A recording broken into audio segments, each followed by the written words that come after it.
Music by DJ आनंद।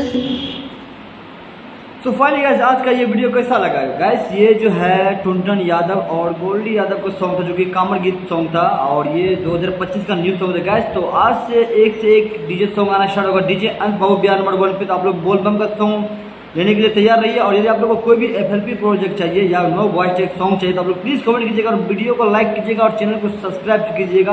तो चलेगा इससे भी अच्छा सॉन्ग लेके आएंगे वो भी सावन का। तो चलेगा फिर नेक्स्ट वीडियो में मिलते हैं। आप लोगों को कौन सा प्रोजेक्ट चाहिए तो आप लोग प्लीज कमेंट कीजिएगा गाइस। और आज से डेली आएगा आप लोग प्लीज सब्सक्राइब कीजिएगा और कमेंट बॉक्स में हर महादेव जरूर लिखिएगा। चलेगा फिर इसी वीडियो के साथ फिर नेक्स्ट वीडियो में मिलते हैं। तब तक के लिए जय हिंद जय भारत।